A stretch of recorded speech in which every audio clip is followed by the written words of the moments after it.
जय गुरुदेव। जय गुरुदेव। प्रेमी भाइयों बहनों, वर्तमान समय में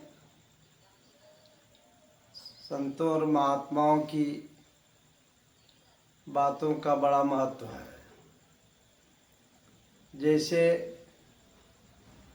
दुनियावी चकाचौंध में हम पाश्चात्य सभ्यता संस्कृति को अपनाते हुए जा रहे हैं, उसी का दुष्परिणाम है कि आदमी, आज का इंसान मन बुद्धि चित्त का चंचल है और नाना प्रकार की परेशानियों का सामना करना पड़ रहा है। जब कभी घरों में कोई धार्मिक कार्य, कोई धार्मिक अनुष्ठान या पूजा पाठ होता है और जब उसमें एक शंख ध्वनि होती है, तो उस शंख ध्वनि के समय सारे लोग भगवान की तरफ अपना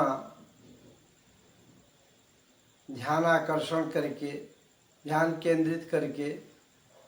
एकाग्र चित्त में हो जाते हैं। लेकिन समय समय से परिवर्तन होता गया और लोग ऋषियों मुनियों के पद्धतियों को छोड़ते गए, तो नाना प्रकार के विकारों से ग्रसित हो गए। पहले सुबह शाम लोगों की दैनिक दिनचर्या में था पूजा पाठ करना, घंटा शंख बजाना और उससे घर में एक ऐसी ध्वनि, ऐसी पवित्र गुंजार की ध्वनि होती थी कि पूरा वातावरण शुद्ध हो जाता था। और आज के समय में सुबह उठ करके बड़े बड़े, मतलब भयंकर आवाज़ के, जिनको कह लीजिए, यानी तेज आवाज़ के, ऐसे जो कर्ण को भी असहनीय है, ऐसे ऐसे आवाज़ों पे नए नए फिल्मों के गाने या नए नए तरीके की धुन लोग बजाते हैं और उसके उपयोग में, दुरुपयोग में अपनी शांति को भंग करते हैं। पहले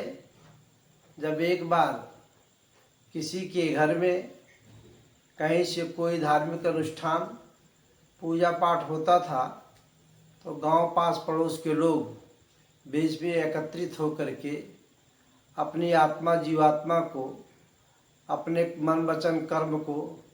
शुद्ध करने का प्रयास करते थे और उसमें अपनी, मतलब ये कि बुराइयों की आहुति देते थे। लेकिन वर्तमान में हम उससे सुदूर हो गए, दूर होते चले जा रहे हैं, जिसके कारण घर में एक बहुत बड़ी भयानक बीमारी, महामारी जो अशांति की है, वह लोगों के मनोमस्तिष्क में स्थापित होती चली जा रही है। अब जैसे मान लीजिए हम एक शंख लेते हैं और शंख की शंख ध्वनि को जब अपने घर में देते हैं तो कितना सुंदर लगता है, कितना सांस्कृतिक और आध्यात्मिक तरीके से सुख और शांति को प्रदान करता है। तो हम आपके सामने थोड़ी सी शंख ध्वनि देना चाहते हैं।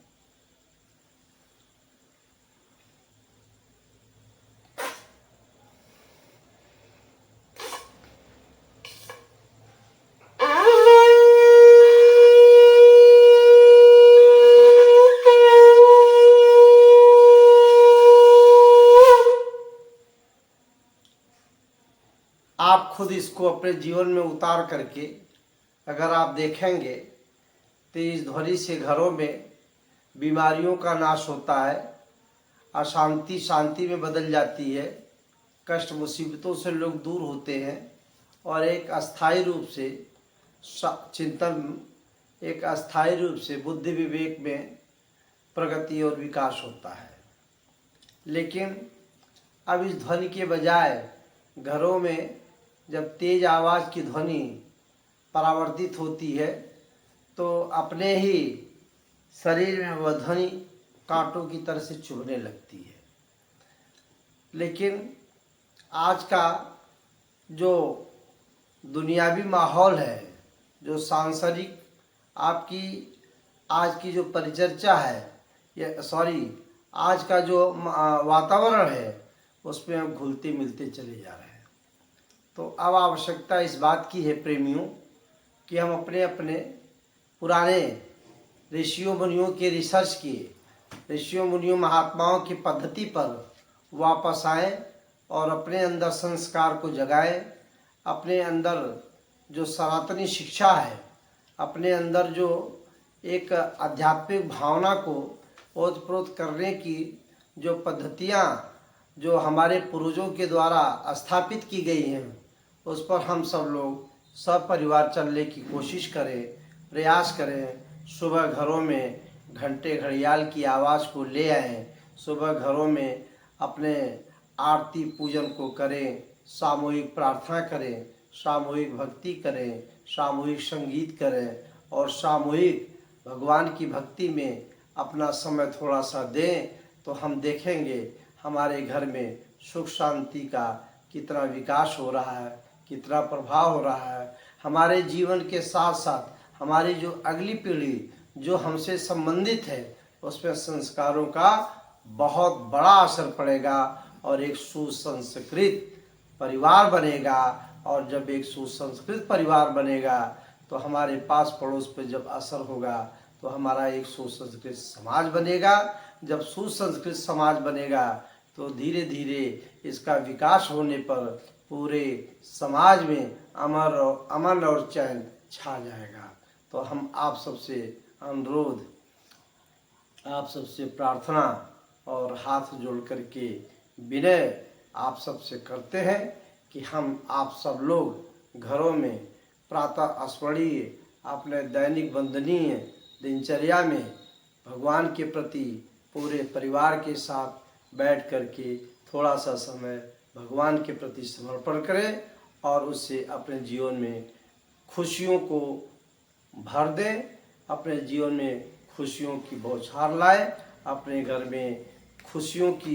प्रसन्नता की लहर अपने घर में ले आए और हमारा परिवार ऊर्जावान परिवार बने। इन्हीं मंगल कामनाओं के साथ एक बार परमात्मा के नाम का उद्घोष करेंगे। जय गुरुदेव।